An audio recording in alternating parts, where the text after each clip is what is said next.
Before we begin the story, let us know where you're watching from by leaving a comment below. If you enjoy this video, don't forget to like and subscribe. Have a wonderful day. Enjoy the story, everyone. It took you long enough, said Ethan Caldwell, not lifting his eyes from the papers in front of him.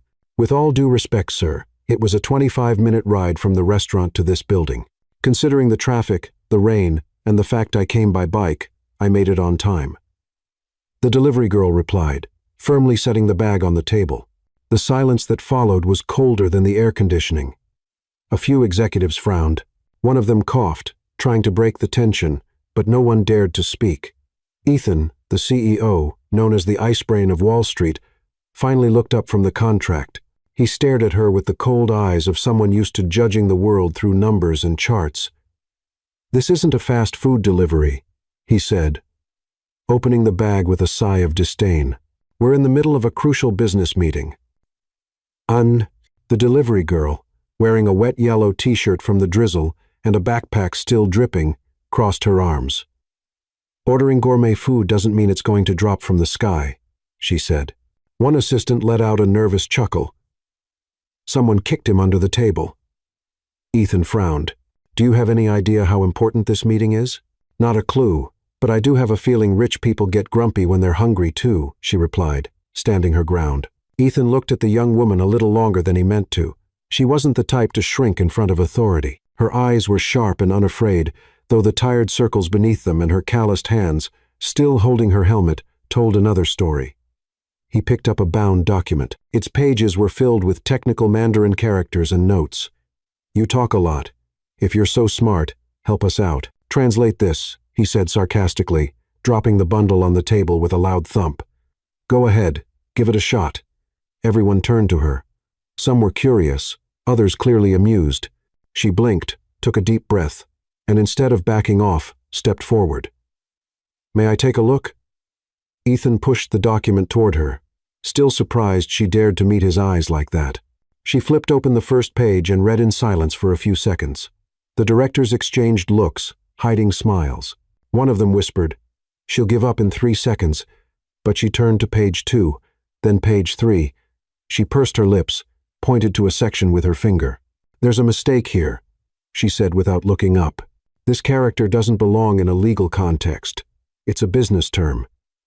And this clause, it says, Party A takes on Party B's liabilities without formal consent. That's insane." The room froze. "Excuse me?" one of the lawyers murmured. She flipped 2 more pages as if browsing a menu before ordering. "This contract's a trap. If you sign it as is, Caldwell Enterprises takes on the debt of a Chinese subsidiary, one that's very much in the red." Ethan leaned forward. "You can read Mandarin a little better than my Italian," she answered simply. The tension broke like a glass shattering on marble. One of the directors stood up quickly, pulling the contract to double-check what she had pointed out. Another was already typing away on his laptop, researching the companies mentioned. Ethan said nothing. He just stared at her. She closed the document and slid it back across the table. "The food's still hot. The sauce is packed separately from the pasta, just like you asked." "What's your name?" Ethan asked quietly. "Clara Bennett. But today, I'm just the delivery girl, and I delivered what you asked for." She picked up her backpack, turned on her heels, and walked out without waiting for a response. The door closed, and silence settled again. Ethan was still staring at the empty spot on the table. One of the directors, still stunned, said, "If she's right, she just saved us." Ethan exhaled one of the rare times he had nothing to say. Then, like waking from a trance, he murmured, "Find out everything about her." The alarm clock went off at 5:20 a.m. It was a soft, old-fashioned ring, the kind that seemed to respect the sleep of someone who didn't really want to wake up but still always did its job. Clara Bennett slowly opened her eyes. Before even sitting up, she reached over to turn off the alarm, not because she felt rested, but because she'd already been awake for a few minutes, as usual. It was always like this. Her body awake before her mind full before her first cup of coffee. Carefully, she got up from the mattress in the corner of the room, making sure not to make any noise, and walked over to her mother's bed. Lying there, with an old blanket pulled up to her chin and breathing with some difficulty, was Evelyn Bennett. Her eyes were sunken, her skin pale, and an oxygen tube cut across her face like an invisible line between past and present. "It's okay, Mom," Clara whispered, checking the oxygen and fixing the pillow. The small apartment in Crown Heights wasn't exactly a comfortable home, but it was the best they could manage. One bedroom, a cramped living room, a kitchen that barely fit two people at the same time. The bathroom had a shower that creaked as if complaining about being used. Even so, for Clara, it was enough at least for now.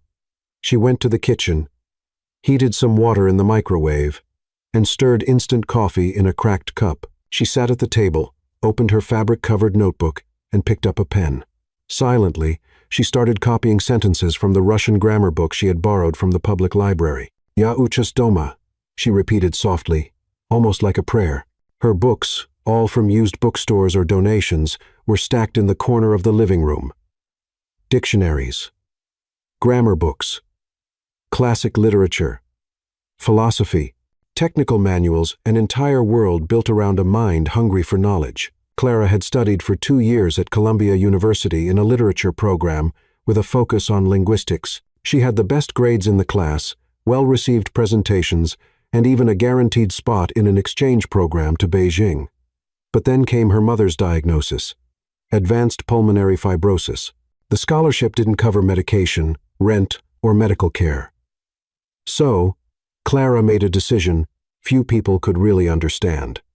She withdrew from school, grabbed her resume, and started working, first as a waitress, then as a grocery store cashier, now an app delivery worker.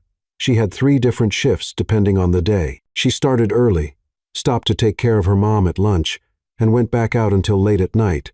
But she never stopped studying. During breaks between deliveries, she watched Chinese grammar videos, wrote down Italian verbs, and read academic articles about semantics. In her backpack, books sat next to food containers. The Brooklyn Public Library was her favorite place in the city, not because it was quiet, but because of the silent promise the books made to anyone who opened them. You can still get there. That day, after caring for her mom, Clara headed out for another night shift. She was tired as always, but determined. The light rain beat down on the streets, and the wind seemed to mock her cheap raincoat. As she pedaled, she couldn't stop thinking about what had happened hours before. The meeting room scene, the CEO's look, the contract in Mandarin, the way everyone stared at her like she had pulled a rabbit out of a hat. She didn't regret it. She wasn't sorry. But she wasn't under any illusions. She knew that moment wouldn't change her life, not in that world, not among those people in suits. They would see her as an oddity, a distraction, a delivery girl who speaks languages, nothing more. She had seen it happen before. A girl in her French class once said, "You should be a comedian." How did someone from your neighborhood learn 3 languages? Clara had laughed on the outside, but inside she recorded the comment like someone noting an unsolved crime. She was invisible, and when she was seen, it was with surprise or disdain. She cut off the thought there. She needed to focus. She was almost at another luxury building downtown. She checked the order number, went up to the 22nd floor with the bag carefully held in her arms, and rang the bell. A blonde woman answered, distracted by her phone. "You're late," she said, grabbing the bag without looking at Clara's face. "Good evening to you too," Clara replied, turning to leave. But before she reached the elevator, she heard the voice. "Wait, you're that girl from Caldwell?" Clara turned slowly. "Depends on what you heard." I heard you saved $1 million deal speaking Chinese." The woman let out a disbelieving laugh. "Seriously? You're just a delivery worker." "I am, and I speak Chinese and French and Italian and a little Russian." "Wow. Someone here is wasting their time." Clara just gave a small smile and stepped into the elevator. But when she got downstairs, she found something unexpected. A man in a dark blue suit, jacket wet from the drizzle, leaning against the post by the building entrance. He held a broken umbrella and wore the expression of someone who didn't know why he was there. She recognized him immediately. "Is this stalking?" she asked, wiping her face with her jacket sleeve. Ethan Caldwell, the same man who had once challenged her to translate the contract, the same one who stayed silent while she explained it clause by clause. And now there he was, standing like a character out of place. "It's not stalking, it's curiosity." "Curiosity?" she laughed. "So now I'm some kind of surprise knowledge delivery?" He took a step forward. He looked unsettled. You're brilliant, that's all. And you shouldn't be out riding your bike at 11 at night with a backpack full of yakisoba. And you shouldn't be standing on a ledge like you're in a soap opera. She walked past him and got on her bike, but before pedaling off, she turned back. Don't offer me charity, Ethan Caldwell. I know what it looks like when a millionaire tries to make up for guilt with kindness. I'm not a project. He didn't move. I'm not offering charity, he said. I'm offering a challenge. She raised an eyebrow. What kind of challenge? You'll find out soon. Clara shook her head in disbelief and disappeared into the dark streets. Ethan stood there on the curb, realizing that for the first time in a long while, he had met someone who really threw him off balance, and he liked it. At Caldwell Enterprises, time was measured in contracts, mergers, and meetings timed with military precision. His assistants knew better than to knock twice, knew that every second lost could mean millions, and that showing emotion was practically a workplace violation. Ethan didn't laugh. At most, he made a low sound in his throat when something struck him as vaguely ironic. Even that was rare. The morning after the encounter with Clara, he showed up to the office earlier than usual. He wore a flawless black suit as always, and his footsteps echoed across the marble floor like a metronome. Nathan, his personal assistant, an efficient, tense young man who seemed powered by caffeine and Excel spreadsheets, was waiting by the private elevator, holding a folder. Good morning, Mr. Caldwell. The Hosian Group has called 4 times since yesterday. They want an answer about the merger contract with the Beijing branch. They're still pushing, even after the intervention. Ethan raised an eyebrow. They suspect some kind of external interference. They're asking for the name of the Chinese consultant who found the error. Ethan held the elevator and looked at Nathan intently. And do we have her name? Clara Bennett, 25, lives in Crown Heights, former Columbia student, dropped out in 2020, works for 3 different delivery apps. No criminal record, no complaints, no register det. Ethan didn't reply. He just pressed the button and let the doors close. The elevator rose in silence, but Ethan's mind was racing. There was something about Clara he couldn't categorize. It wasn't just her absurd language skills or the sharp comeback she delivered in front of the board. It was her composure, her boldness balanced with dignity, that unsettling sense that for the first time someone had disrupted the mathematical logic of his world, using nothing but words. That girl, she had disarmed him, and he hated feeling disarmed. But something about her pulled at him, like a complex problem he couldn't leave unsolved. Except Clara Bennett wasn't a problem. She was an unpredictable variable. At lunchtime, Ethan canceled 2 meetings and left the building without telling anyone. His driver was waiting as usual, holding the door open. Crown Heights, he said without looking at his assistant. The car glided through Manhattan's wet streets into Brooklyn, across busy avenues, suspension bridges, and damp alleys, finally stopping in front of a faded storefront laundry. Nearby, there was an old red brick building where the windows looked like crooked teeth. Ethan looked up and saw a slim figure cleaning the window with a blue rag. It was her. Wait in the car, he told the driver, stepping out. He climbed the stairs of the old building and knocked on the door of the 3rd floor. Nothing. He knocked again. The door opened. Clara stood there with her hair in a messy bun, wearing an old gray Star Wars t-shirt and holding a bowl of soup. The surprise on her face lasted less than 3 seconds. What is this? A secret mission. I came to talk, Ethan said, not sounding very sure. Right. You, a billionaire CEO, randomly show up at a delivery girl's falling apart apartment. What is this? Some new Banksy piece? I don't usually do this. Good thing the press wouldn't like it. Are you always this sharp? Only with people who show up uninvited. Silence. She opened the door a little more. Come in before the neighbors think I'm trading stocks in the hallway. Ethan walked in. The room was small but tidy. There were books everywhere, some stacked, others open with bookmarks, a couch with a faded throw blanket, a nearly dead plant sitting on the shelf, and the smell of soup. Real soup, made with time and necessity. I thought you lived alone, he said when he saw the photo on the wall. Clara, still a teenager, next to a smiling woman. My mom, she's in the bedroom resting, Clara said more quietly. We try to keep up appearances as much as we can. Ethan sat on the edge of the couch, looking as out of place as a CEO dropped into a reality show. You're different. That's what people say when they don't know where to place me. I came because you threw me off, and that hardly ever happens. Clara crossed her arms. Wait, is this some kind of apology attempt? Not exactly. Then what is it? A proposal? She laughed, a sincere, almost musical laugh. You want to hire me? Number. So, you want to turn me into some kind of inspiring story for a Forbes article? Also, no. She stepped a little closer, narrowing her eyes. Then explain it to me. Ethan, what do you want from me? He paused for a moment, then answered. I want to understand how someone with your mind chooses to be invisible. That caught Clara off guard. She bit her lip, looked away, and then replied with a calmness sharper than a shout. Because society already decided people like me are meant to stay behind the scenes. But knowing that doesn't mean I accept it. Ethan looked at her for the first time without arrogance, without the mask. And do you accept it? I survive, I study, and I wait. Silence. Wait for what? A chance? Or an opening? Or a typo? In destiny? Ethan smiled, a small, timid smile, but a real one. I could be that typo. She took a step forward. Maybe you are. He stood up. Can I invite you to a meeting? A real one. Just you and me. Coffee, a contract, a conversation. Clara thought for a few seconds. You can, but under one condition. What is it? You have to take the subway alone and get lost at least once. Ethan frowned. Why? Because that's the only way you'll understand what it's like to live in the real world. He hesitated, then nodded. Deal.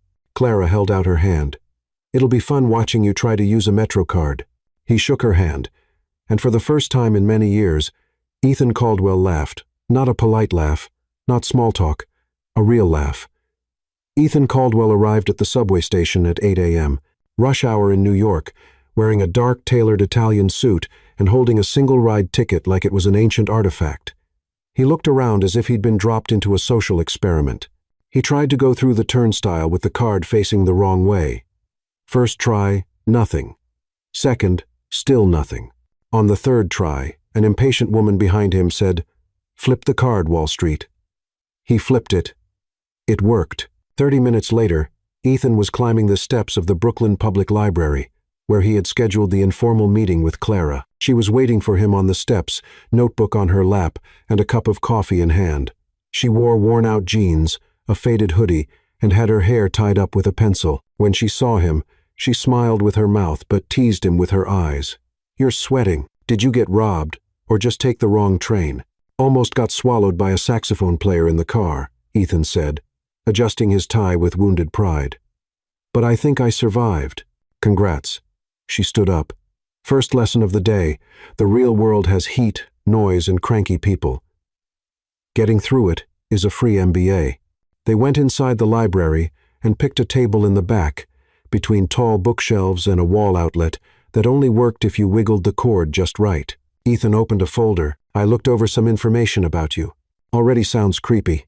Clara interrupted, sipping more coffee. I mean, your academic record, your presentations at Columbia, your translation work. You're brilliant, Clara. She looked at him seriously. Brilliant doesn't pay rent or medicine or food. I know. That's why I'm here to offer something more than coffee and compliments. She studied him closely. I'm listening. Ethan took a breath. I want to create a department of applied linguistics at Caldwell Enterprises, a cultural innovation unit. The idea is to prepare materials, contracts, and international projects with multilingual, context-trained professionals. You'd be the lead. Clara blinked. 3 seconds of silence. Is this real? Completely. With a competitive salary, office, team resources, creative freedom. She looked at the ceiling, then at the table, then back at him. Are you trying to buy my conscience? I'm trying to invest in your talent. Clara didn't answer right away. She picked up her notebook, scribbled something in the margin, and sighed. I don't know if I want to go back to the top floor, not after seeing how they treat the people below. You wouldn't be going back as a delivery worker. You'd be going as a founder, director, leader. Even so, they'll look at me strangely. And what do you usually do when people look at you like that? I run with the wind and leave them in the dust.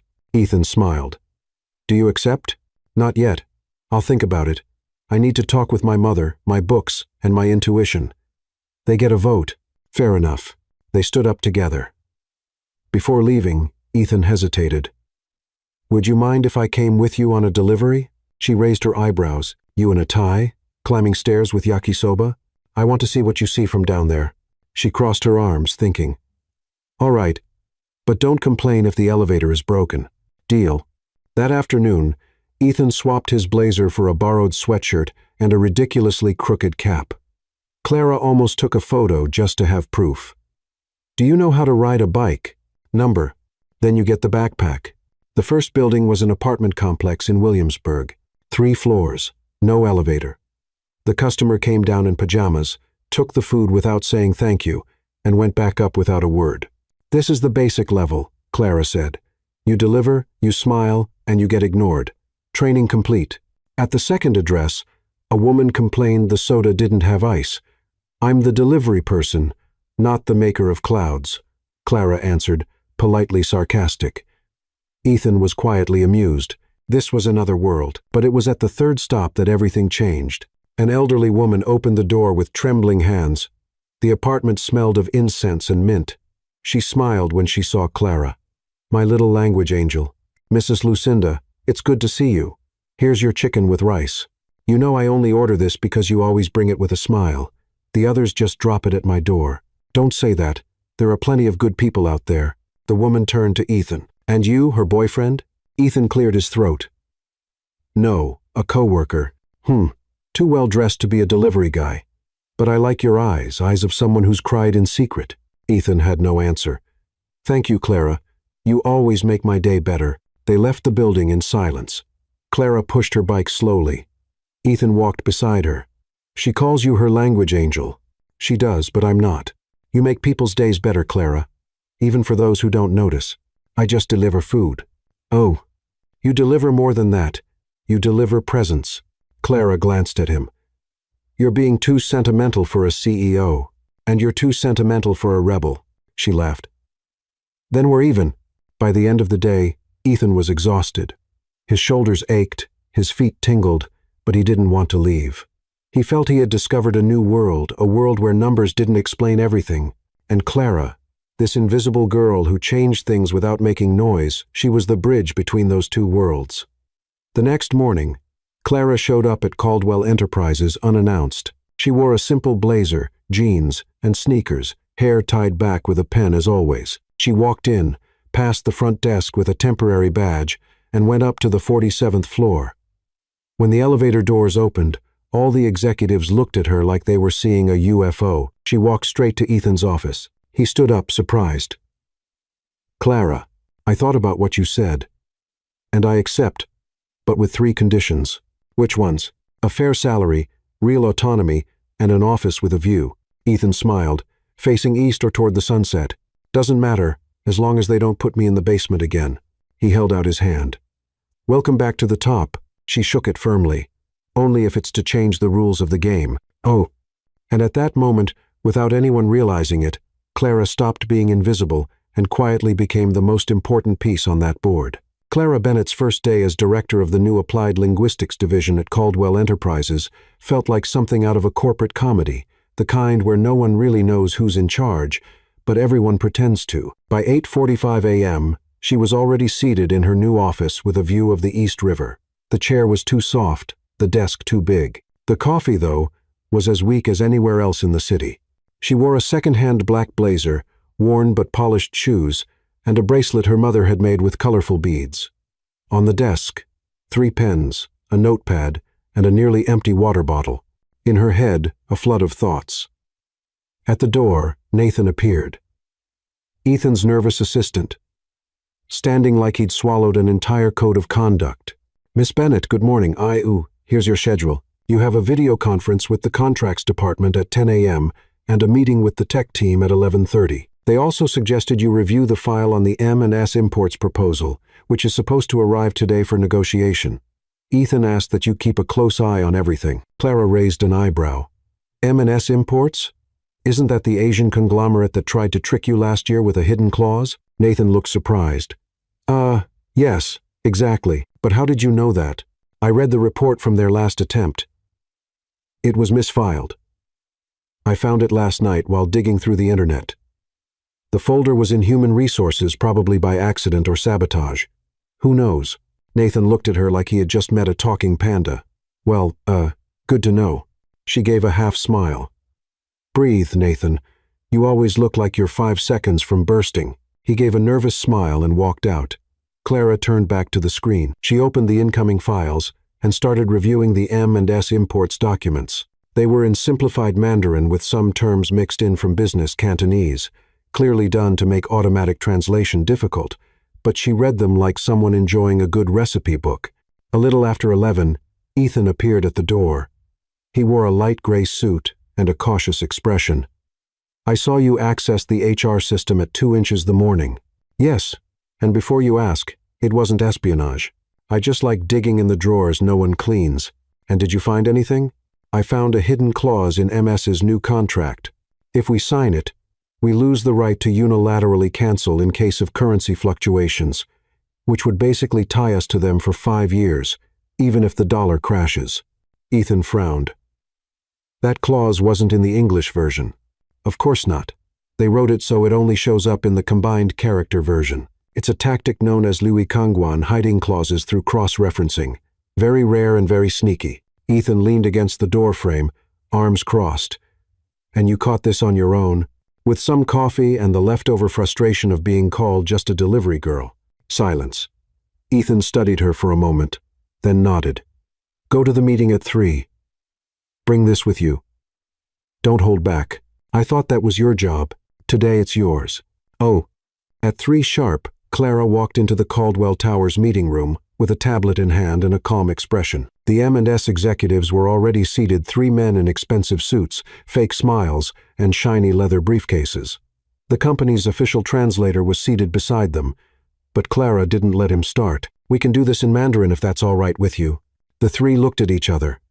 One of them muttered, "We weren't expecting that." "Oh, no one expects a storm until it hits," Clara replied. The presentation began. The M&S team tried to dance around the clause. They spoke fast, used technical jargon. One even swapped a character for another on purpose, changing the paragraph's meaning. Clara not only noticed, she stopped them. "Excuse me, but the term here isn't yinhe, legal alignment. It's yinhe, forced compliance. That changes the entire agreement. And this clause, paragraph 4.2.7, was left out of the English version. It refers to losing the right to cancel if the currency reference index goes over 7%. That's serious." Ethan, seated at the back of the room, had remained silent since Clara walked in, and he didn't need to speak. Clara owned the room. "I propose a new version of the contract, clear, bilingual, ethical, or we can end this now."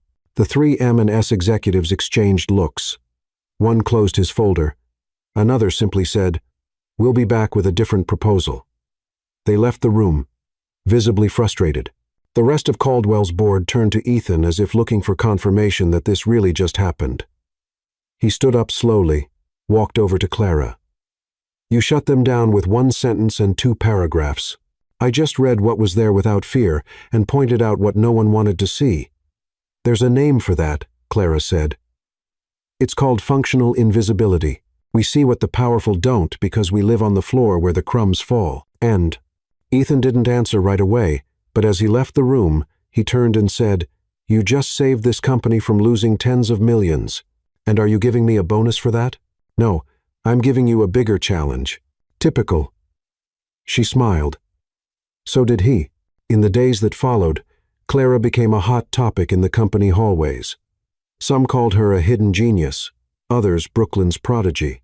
Of course, not everyone was a fan, especially those who lost influence because of her. But Clara didn't care about labels. She cared about results and about her mother. Every night, she came home, warmed up some soup, read aloud from books to Evelyn, and shared with a good sense of humor the absurdities of the corporate world. "Today, someone asked if I was self-taught or just full of myself," she said one evening. "And what did you say?" her mother asked, smiling with her eyes. "That I was both proudly." Evelyn laughed, then coughed a little. Clara gently held her hand. "One day, Mom, you're going to see me teaching French on a stage, and you'll get a standing ovation." Clara kissed her mother's forehead and smiled. "Or they'll say I'm too dramatic. But that's okay. I was born for the spotlight." The next morning, when she got to the office, there was a note on her desk. "Mission accomplished. New mission awaits. Meeting room 3B. Bring your sense of humor and your best language. Signed, Ethan." She rolled her eyes but went. Meeting room 3B was the smallest space in Caldwell Enterprises. Technically a quiet co-working area with 3 uncomfortable chairs, a broken projector, and a stained wall no one ever bothered to repaint. Clara walked in, expecting a corporate trap. Instead, she found Ethan with 2 coffees, an open laptop, and a city map spread out on the table. "Good morning," he said without looking up. "Good morning. It's 7:40, 3 a.m. This should be illegal. I thought geniuses didn't sleep. They don't sleep much, but they dream big." She shot back, pulling up a chair. Ethan pointed to the map. "The Social Projects Department is trying to partner with local nonprofits. The problem is, most of the contracts are poorly written, ambiguous terms, legal mistakes, and clauses that create conflict. And you want me to fix everything? I want you to go there, see it for yourself, understand the language they use literally and emotionally." Clara stared at the map. "You want to take me out of the air conditioning and send me into under-resourced neighborhoods? I want to take you down from the pedestal they've put you on since the last big contract. Geniuses need to remember where they came from." She gave a sideways smile. "I never forgot." "You did, Mr. CEO with a driver and gourmet coffee. That's why I'm going too." She raised an eyebrow. "Seriously? I'll take the subway. I'm an expert now. Careful. Pickpockets wear suits these days." Their first stop, a nonprofit called Words That Save, located in an old-school building in the Bronx. It served at-risk children and newly arrived refugees. For many of them, English was their 4th or 5th language. Clara walked in like she was coming home. She greeted an older Haitian woman in French, helped a Pakistani child with homework in Urdu, translated an urgent message for a crying Nigerian girl who didn't understand where she was. Ethan watched her silently. She wasn't putting on a show. She wasn't waiting for praise. She was serving, truly. By late afternoon, they were sitting on the sidewalk, eating 2 stuffed pastries from a street cart. "You're remarkable," Ethan said sincerely. "I'm what the system didn't expect and what I didn't predict." She wiped her fingers with a paper napkin. "As a CEO, you see charts. I see faces. Numbers lie. People don't." Ethan was quiet for a moment. "Why didn't you go back to Columbia?" She sighed. "Because my mom got sick, because scholarships didn't cover medication, because the electric bill came due before the semester ended. I could pay for your studies now. I don't need you to pay. I need you to fix the system that makes people like me choose between a degree and dignity." The next day, Clara was called into an urgent meeting with the company's legal department. When she arrived, she found 3 lawyers, a contract on the table, and a pile of baseless accusations. "They're saying you violated policy by representing the company in external environments without formal authorization," said the lead attorney. A man with a neatly trimmed mustache and a cold stare. "I represented dignity, not the company," Clara replied. "That could lead to legal action." She crossed her arms. "You know what costs more than lawsuits? Ignoring reality." Ethan walked in the doorway. "Everything okay here?" "Apparently not," Clara answered. "They're trying to silence me for doing more than what my job description allows." Ethan looked at the lawyers. "You're dismissed now." They left, clearly unhappy. Ethan walked closer to Clara. "They have no authority to intimidate you, and if they did, they just lost it." She looked him in the eye. "Are you really going to back this?" "I'm going to back you." That night, when she got home, Clara found her mother having a coughing fit. The oxygen tube had come loose. She called the emergency service, helped stabilize her, sat by the bed, hands shaking. "I can't lose you now, Mom," she whispered. Evelyn squeezed her hand tightly. "You're flying, my girl. I just want to see where you'll land." 2 days later, Ethan invited her to a casual event on the company rooftop. Clara showed up, wary, in a denim jacket and black pants, and found a group of young people from different parts of the world, all from the NGOs they had visited. On a big screen was the new project the company had launched. Caldwell Voices, a program for support, education, and translation for refugees and language minorities. Clara looked at Ethan. "Is this real?" "It's yours. I just signed it." She blinked, swallowing back tears. "And how did you get this past the shareholders?" "By lying a little. I called it a strategic cultural expansion initiative. But really, it's the truest project I've ever done." Clara stepped closer. "You're changing. You made me." She smiled. And you did the same for me. He looked her in the eyes. What do you think about going further? Further than what? Further than the meeting room. Further than reports. Further than... You're different. Clara took a deep breath. That sounds dangerously like feelings. What if it is? She moved closer, her eyes shining. Then we'll need to negotiate the terms and the clauses. Just one. Absolute honesty. Oh.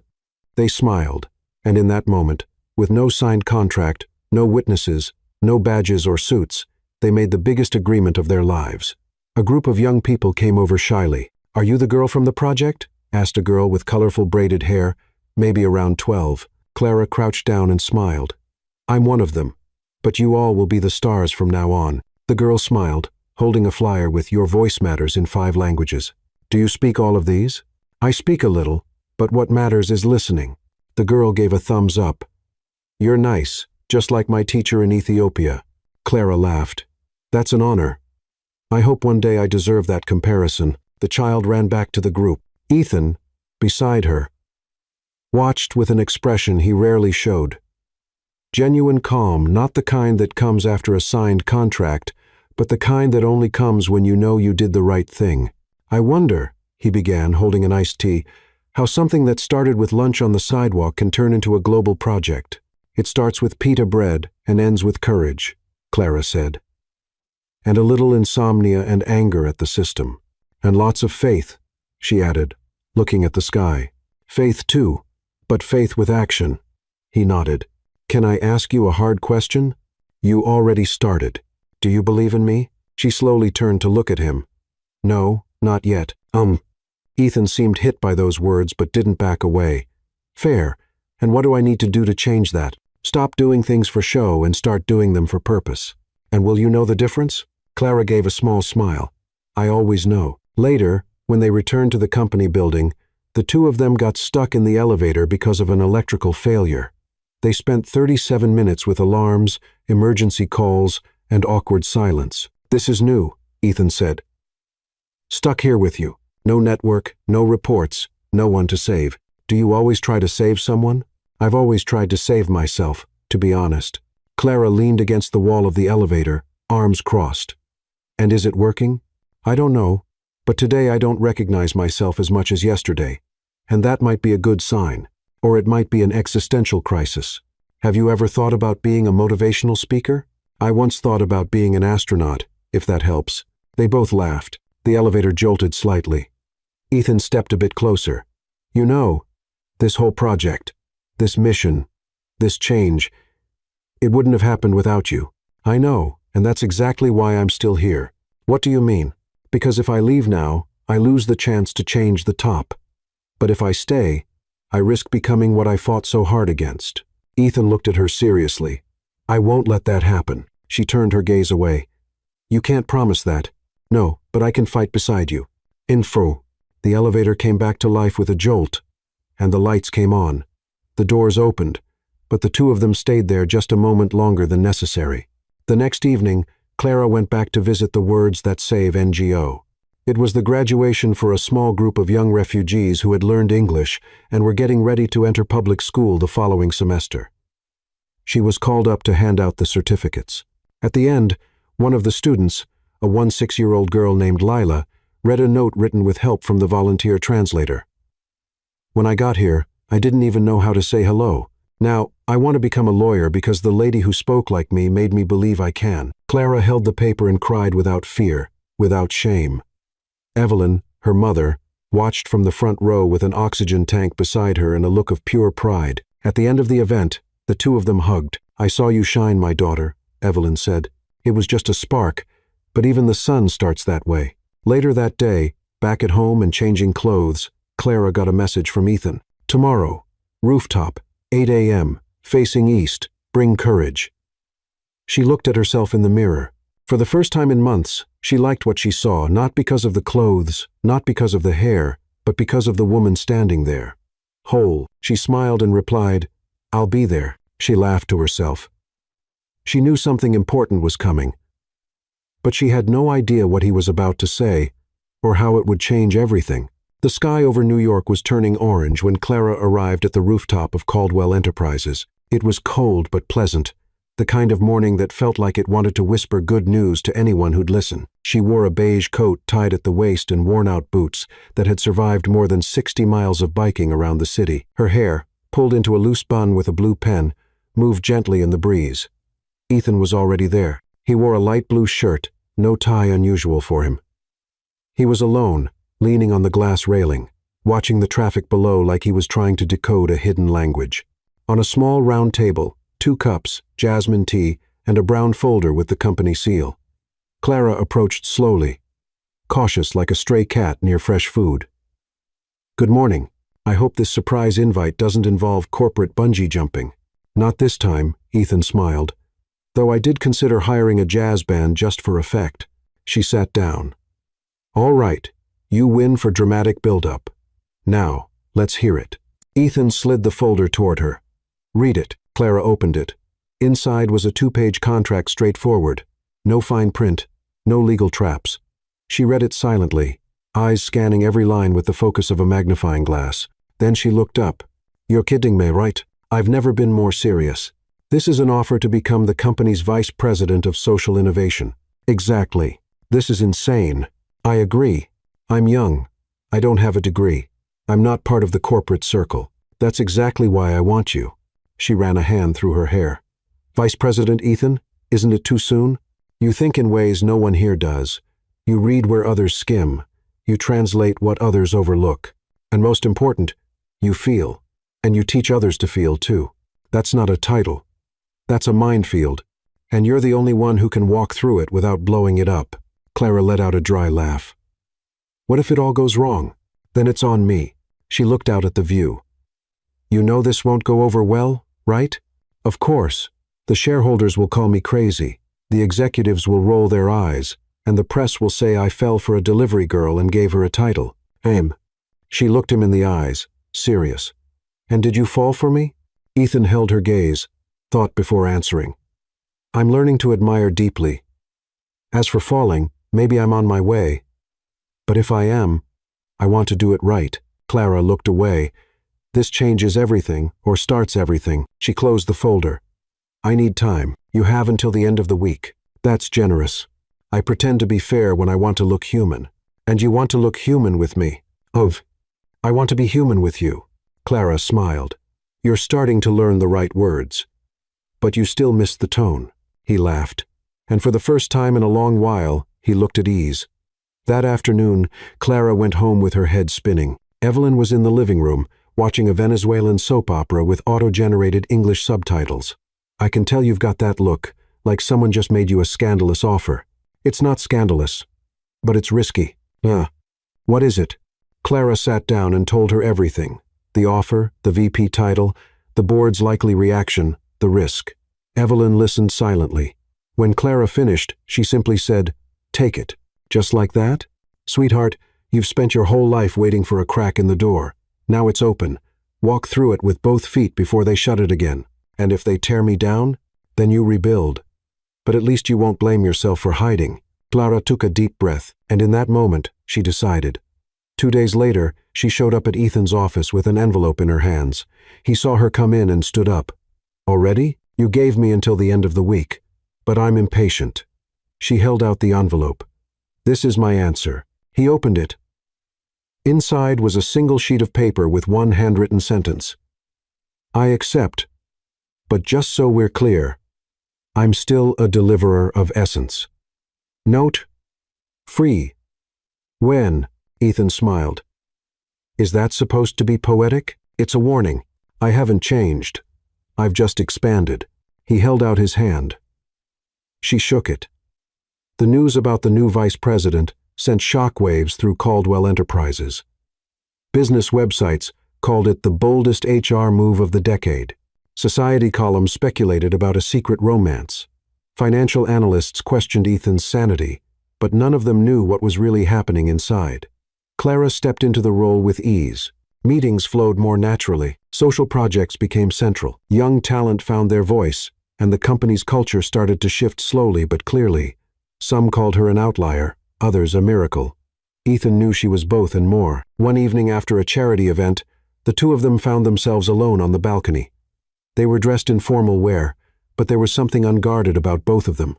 "Cold?" he asked. "No, I've got too much going on inside to feel the weather outside. Thinking about running, thinking maybe I jumped into a sea I don't even know how to swim in." Ethan looked at her.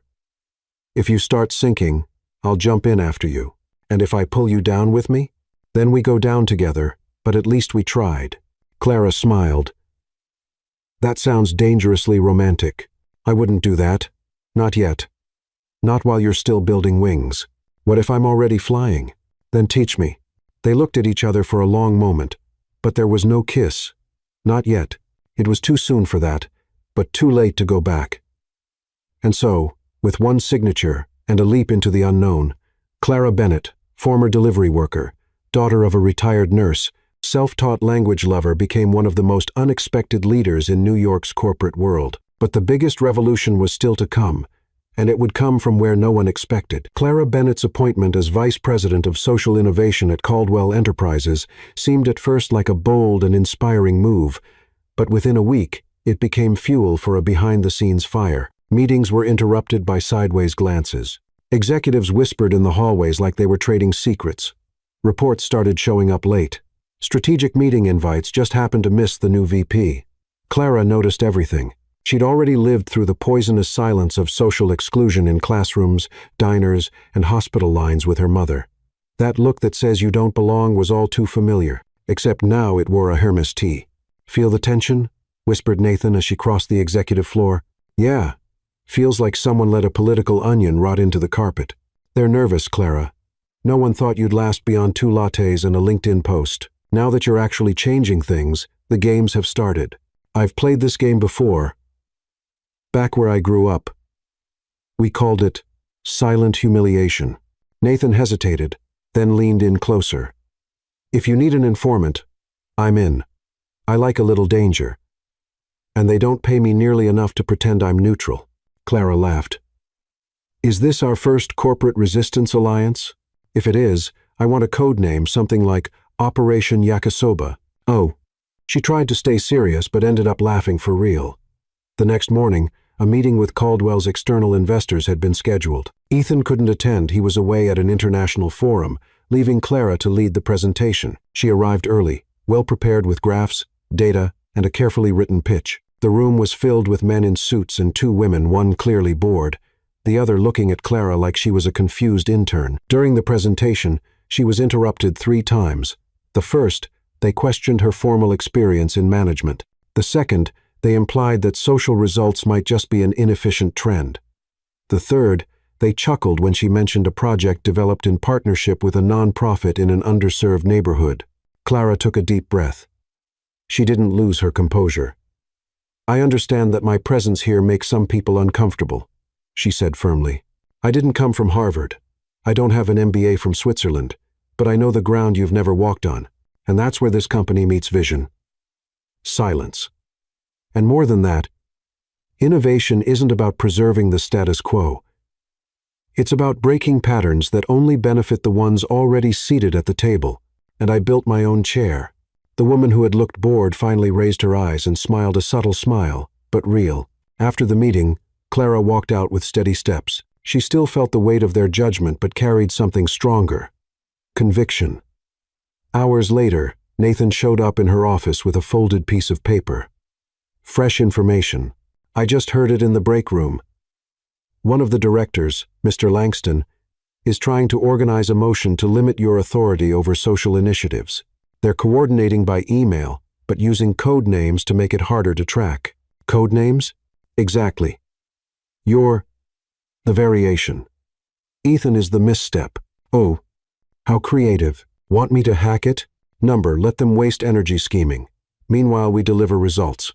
But Clara knew this was just the beginning. The next day, something unexpected happened.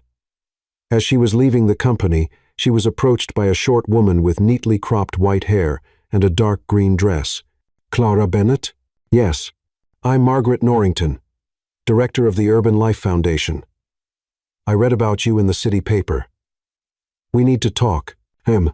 Clara didn't know if she should defend herself or say thank you. Margaret smiled. "Relax. I'm not here to sabotage you. I'm here to offer a partnership." 2 hours later, They were sitting in a simple cafe in Harlem. Margaret was direct, smart, and had no patience for niceties. "We work with displaced families, immigrant women, and LGBTQIA+ youth who've been kicked out of their homes. We build support networks, but we're missing structure, connections, and a platform. And what do you want from me?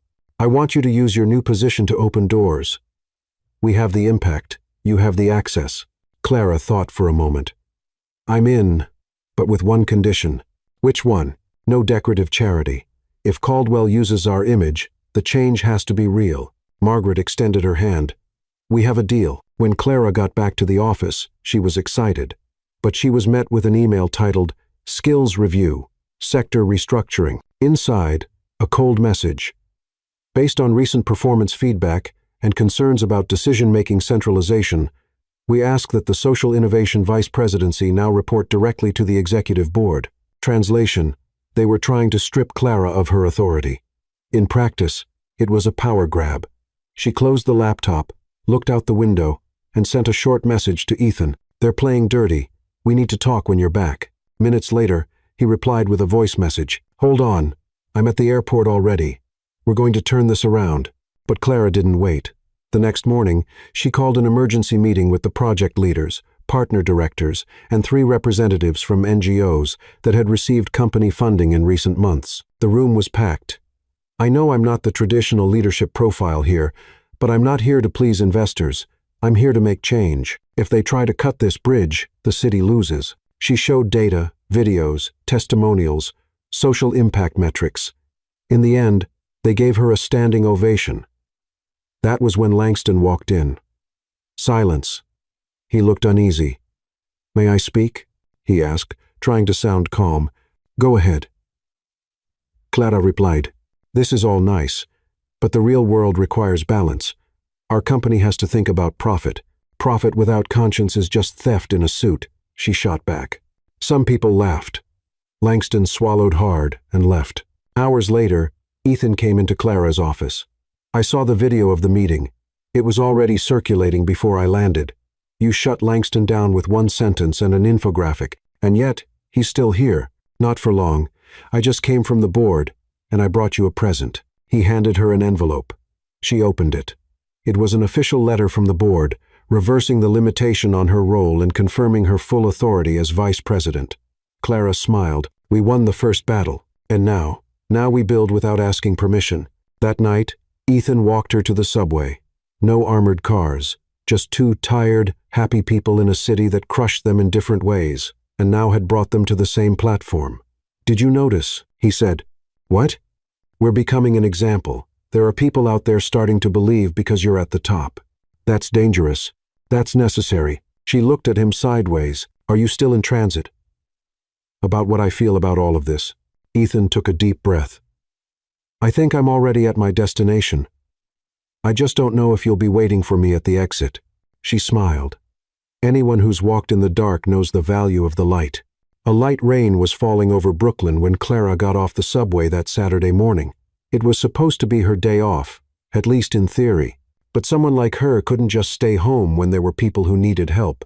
With her earbuds in and a folder of documents in her backpack, she walked toward a small building with peeling paint and foggy glass windows.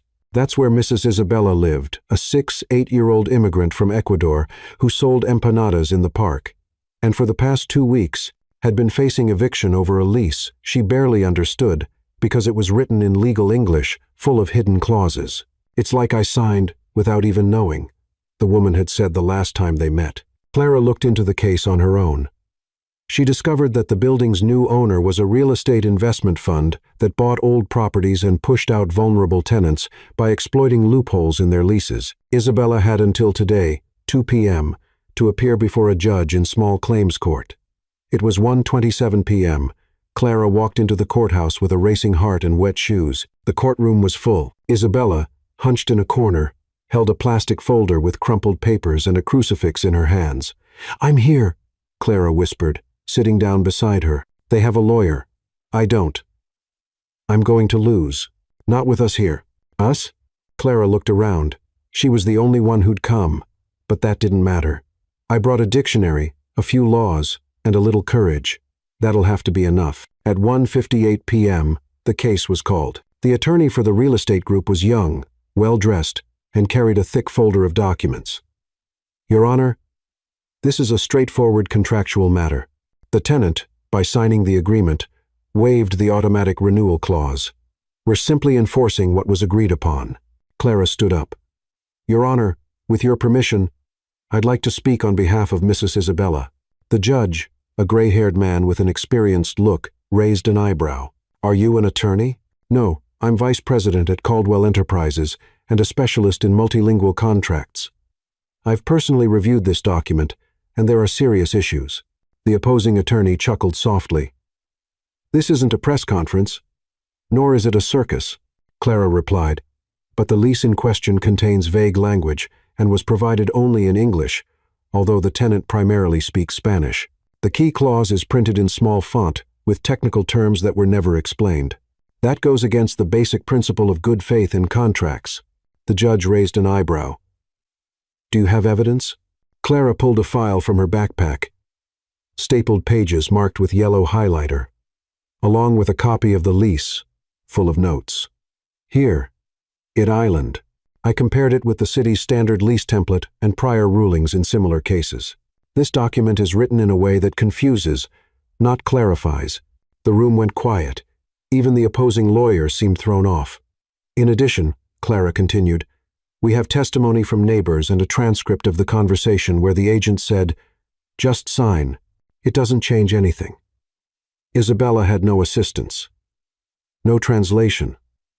That's not signing. That's a trap. The judge reviewed the documents. He spent 5 minutes flipping through them carefully. Then he let out a long breath. I agree there are inconsistencies in the contract and signs of bad faith in how it was handled. The eviction is suspended. The tenant will remain in the apartment until a new hearing is held, this time with legal support. Isabella covered her mouth, overwhelmed. The attorney closed her folder, clearly upset. Clara hugged the older woman. You're not going anywhere today. Isabella cried. Gracias, gracias mi ángel. Clara smiled.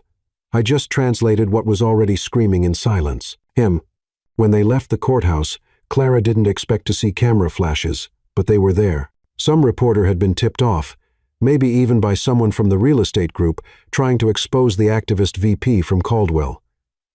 But the effect was the opposite. The image of Clara holding the documents and hugging the elderly woman went viral within hours. Caldwell VP challenges eviction and wins in court with facts and empathy. Read the day's most shared headline. Comments spread across social media. This woman is what every CEO should be. She didn't climb to the top. She brought the top to the people. If courage were a job title, she'd already be president. Ethan, who was in a meeting at the time, got a phone alert. When he opened it, he saw the photo. He sat quietly for a few seconds, then smiled. Later that same day, Clara was called in for a private meeting at the company's headquarters. When she arrived, she found Ethan in the conference room with 3 board members and the communications team. You okay? He asked, still holding his phone. I'm good, tired but good. This blew up, said one of the communications directors. We've got international media asking to interview you. I just helped a woman who couldn't understand her lease. And by doing that, you made headlines, Ethan added. Clara sighed. You know what's the craziest part? It's not seeing myself in the newspapers. It's that for the first time, I wasn't afraid to speak up or to be heard. A respectful silence fell over the room. Ethan stood up and looked her in the eyes. You did what no one else here had the courage to do, and you did it without needing permission. Reality doesn't wait for a badge to hurt, she replied. Effective today, Ethan declared. Every Caldwell division handling real estate or social contracts will undergo a language review, and you will be the overall supervisor. That's a lot, Clara said, eyes wide. It's only the beginning. On her way home, Clara received an unexpected call. Hello, is this Clara Bennett? This is Judge Laura Ellis from the Civic Court. I just wanted to say congratulations not for winning, but for how you handled the case. You reminded all of us why justice exists. Clara held the phone for a moment, her eyes misting. Thank you, Your Honor. Keep it up. Make noise wisely. At home, Evelyn was watching television when Clara walked in. I've seen it, her mother said without looking away. They're calling you the lawyer without a degree. I prefer justice interpreter. Evelyn laughed. And with a lot more style. Later that night, Ethan sent a message. Do you still think you don't belong here? Clara replied. I'm not sure I belong, but I know I'm needed. He answered with one word. Exactly. She smiled. And in that smile, there was a new certainty. She didn't need a title to have power. She was already powerful because she knew exactly how to use it. The following week was a whirlwind. After the hearing with Mrs. Isabella and the public reaction, Clara Bennett became the face of a change no one expected, least of all her. She was everywhere. Interviews, thank you, emails, invitations to events she would once have been shut out of because of her address. Columbia University even reached out again, offering an institutional reconnection with retroactive honors. But inside her, something was growing heavy. The exposure, the expectations, the loneliness of decision-making, the fear of losing herself in it all. It felt like instead of growing into the role, she was shrinking under the weight of representing thousands of invisible voices without ever making a mistake, without ever failing, without being allowed to just be human. On Tuesday morning, she looked at herself in the company restroom mirror and saw a tired face, sunken eyes, hair hastily pulled back, an expression that no longer matched the girl who used to bike the streets with a backpack and courage in her heart. She returned to her office, sat in her swivel chair, and stared out at the city. New York hustled on, indifferent. Evelyn was worse. Hospital visits were becoming more frequent. Clara barely had time to breathe, let alone care for the woman who had given her everything. She picked up a piece of paper and began writing by hand. Dear members of the board, thank you deeply for the opportunity you've given me. But at this moment, I need to remember who I am and go home. Oh. She signed it, folded it, and put it in her pocket. That was it. Time to leave. That night, she walked home slowly. When she entered, she found Evelyn asleep on the couch, the oxygen tank beside her, and a blanket over her shoulders. She sat down carefully, not wanting to wake her, and just stayed there, watching, listening, feeling. Her phone buzzed. A message from Ethan. Can I see you? She hesitated, then replied. Tomorrow afternoon, the park bench across from the building. No suits. Oh. The next day was overcast. Clara arrived first. She sat on the bench, arms crossed, staring at the buildings ahead as if they were unreachable peaks. Ethan showed up exactly on time in dark jeans, a simple shirt, and sneakers that clearly weren't his usual style. I like the disguise, she said without taking her eyes off the street. I'm trying to look human, remember? Silence. She took the envelope from her pocket and handed it to him. What's this? My letter of resignation. Ethan read it slowly. When he finished, he folded it carefully and slipped it into his shirt's inner pocket. Why now? Because I'm tired of being a symbol. Sometimes I just want to be me. You don't have to leave to be that. Yes, I do. I climbed this mountain by motorcycle, but now it feels like they're asking me to pilot a plane without instructions. They didn't give you instructions because no one has ever reached where you've gone, Clara. But I don't want to be a pioneer forever. I just want to breathe. Ethan took a deep breath. What if I ask you to stay? I'd be like everyone else trying to convince me I'm more useful alive than free. No, he said. I don't want you to stay for the company or for the cause or for me. I want you to stay if you want to build something with me. For the first time that day, she looked him in the eyes. What do you mean by that? He sat down beside her. I tried to hold back. You had so much going on, and I thought it would be selfish to get close. But I fell in love with you. Clara swallowed hard. That's not fair. I know, but it's the truth. You're my boss. I used to be. Now I'm just a guy on a park bench talking to the most incredible woman he's ever met. She laughed, but there were tears in her eyes. And what if I told you I feel something too, that my heart races every time you walk into a room? Then we'll run together. And what if I lose myself in the middle of all this? I'll help you find your way. And if I get lost, you'll show me how to get back. She was quiet for a long time. Then she took the envelope back from his hands. I'm not going to tear it up, but maybe I'll hold on to it for now. That's enough. He held her hand. You don't have to decide everything right now. Just breathe. And she did. For the first time in days, deeply. Slowly. Good thing you didn't show up in a suit. I might have punched you. Lucky I'm in jeans and these sneakers. Hideous. And still you like me." She shook her head. "Idiot. Vice President. Idiot." Exactly. They laughed together. And in that moment, no kiss, no background music, no grand promises. They knew something new had begun. The next day, Clara returned to the company. She didn't announce her decision. She just walked into the office as if she had never left. And everyone respected that. The looks changed. The smiles were warmer. Even Langston, her toughest critic, now treated her with a forced politeness that was almost funny. That afternoon, while she was typing a report, Nathan came in with 2 cups of coffee. "So, are you staying for now?" And Ethan for now too. So, that means for now could become forever, but only if it's light, only if it's real. Nathan smiled. "I knew you were smart. Didn't know you were a poet too. Don't spread that around. It might ruin my reputation as the contract wizard." That night, she went home and found Evelyn awake. "You're back." "I'm back. And any news?" Clara took the letter, now folded several times, and placed it at the bottom of a drawer. "Just one thing for sure." "What's that?" "That my place is exactly where my voice still makes people uncomfortable." Evelyn smiled. "Then make them uncomfortable with love." On her office computer, Clara created a new folder. Internal Revolution. Inside it, she started a new document titled, "How to Change the World Without Losing Yourself."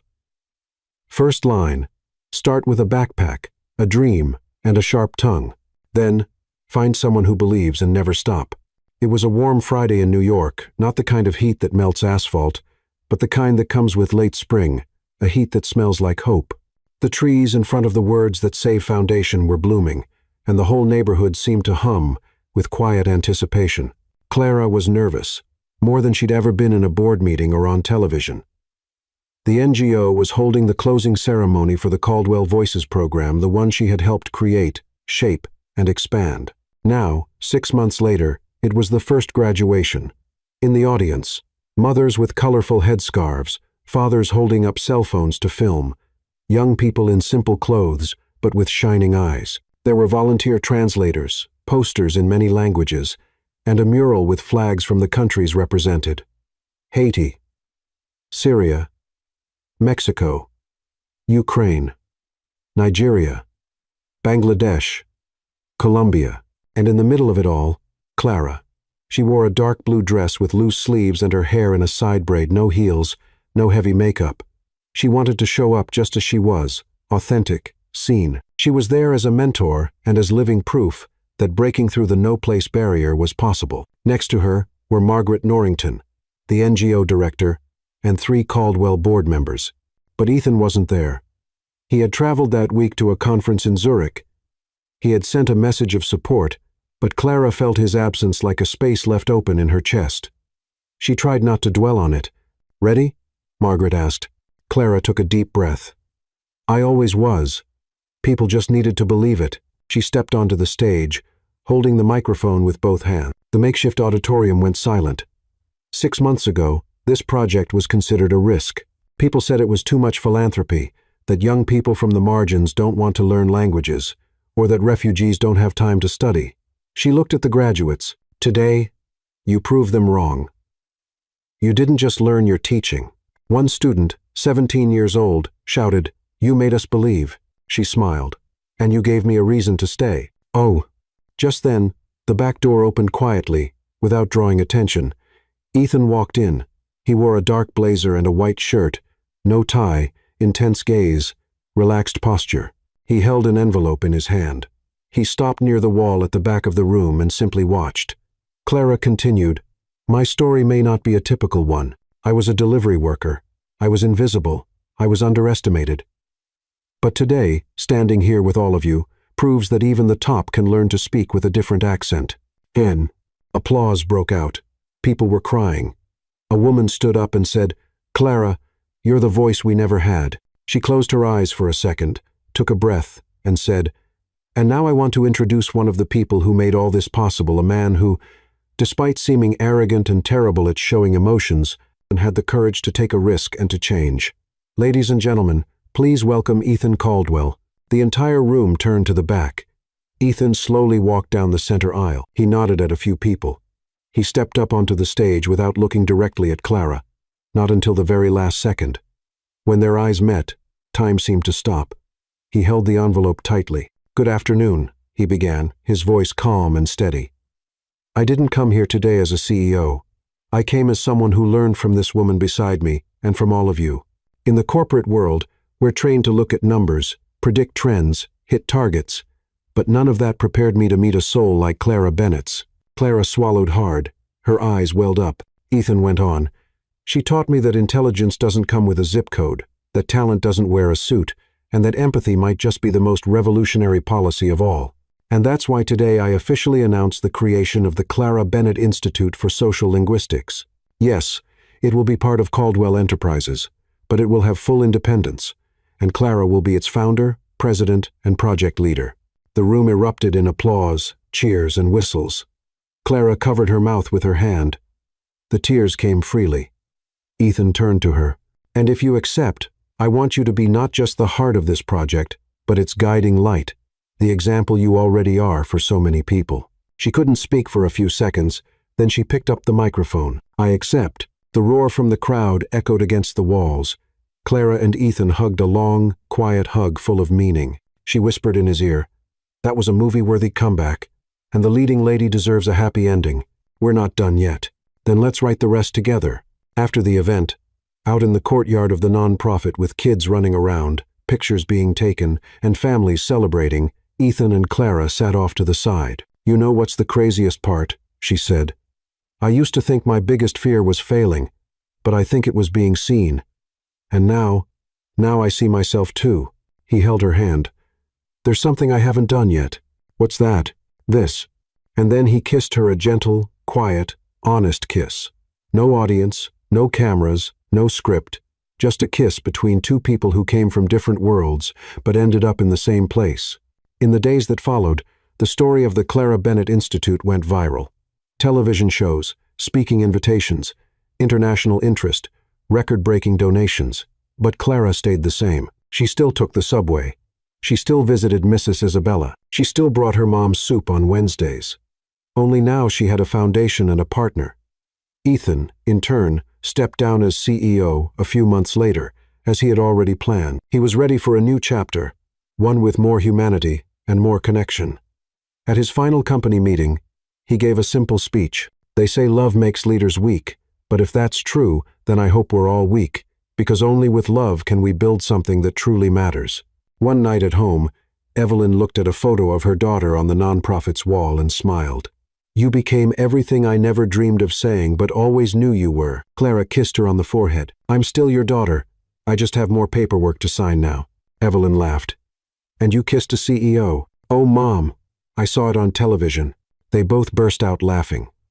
On the wall of the new institute, a phrase engraved in golden metal, "Languages build bridges, but love is what crosses them."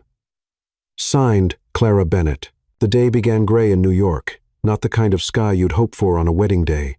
But Clara Bennett was happy in a way that had nothing to do with the color of the sky or the brightness of the sun or the weather forecast. It was a peaceful kind of happiness, grounded like roots, the kind that comes from finally knowing everything makes sense. She was in a room at the Words That Save Foundation, where the wedding would take place. She had decided she wanted something simple, no fancy hotels, no golden chandeliers, no red carpets. She wanted to get married where love had first turned into purpose. She wore a white dress with short sleeves, a V-neck, and hand-embroidered lace made by immigrant mothers who had been part of the project. On her feet, white sneakers. In her hair, wildflowers. There was no heavy makeup, no expensive jewelry, but her eyes had never shone brighter. Evelyn, her mother, sat in a nearby armchair. She wore light blue with a modest scarf and a wide smile on her face. "You ready, sweetheart?" Clara looked at her through the mirror. "Since the day he threw that Mandarin contract in my lap. Romantic for us, it was." Across town, Ethan was adjusting his collar in front of the mirror. He wore a dark blue suit, burgundy tie, polished shoes, and a flower in his lapel picked by Clara. He was nervous. Nathan, now promoted to director of the Clara Bennett Institute, walked in with 2 cups of coffee. "You've got 3 minutes to run if that's what you're thinking." "I'm not. So you ready?" "For the first time, yes." Nathan stepped closer. Never thought I'd see you like this, human, relaxed, smiling for no reason. Clara does that. She doesn't just change contracts. She changes people. And you became people. Ethan laughed. I think so. I'm even breathing better. The ceremony started at 11 a.m. in the Foundation's garden. There were wooden chairs with simple cushions, colorful napkins, flower arrangements chosen by the kids, and live music, violin and accordion. Among the guests were young graduates, moms from social projects, activists, Caldwell staff, nonprofit workers, and people who had crossed paths with Clara and Ethan along the way. When Clara walked down the makeshift aisle, everyone stood, but it was Ethan who nearly lost his breath. Clara walked confidently, alone, because no one needed to give her away.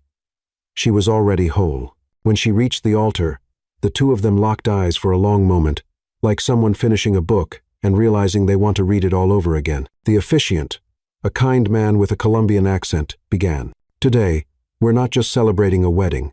We're celebrating a choice of two people who came from different worlds, but chose to walk forward in the same one. Oh. Clara held Ethan's hands. I thought about writing elaborate vows, she said, but the love I feel for you doesn't fit into big words. It fits in the simple things, like waking up and remembering you exist, like knowing that even when I stumble, you'll laugh first, then help me up. Everyone chuckled. Ethan spoke next. I came from silence, from numbers, from perfection. But you shook up my order. You tore through my logic, and you built poetry in the middle of my structure. I don't want to understand you. I want to walk beside you until all the translations run out and only pure love remains. Evelyn wiped tears. Nathan, too. Even Margaret pretended to rub her eyes. I now pronounce you life partners, said the officiant. And if you'd like to seal it with a kiss, that's up to you. They kissed gently, deeply, truly.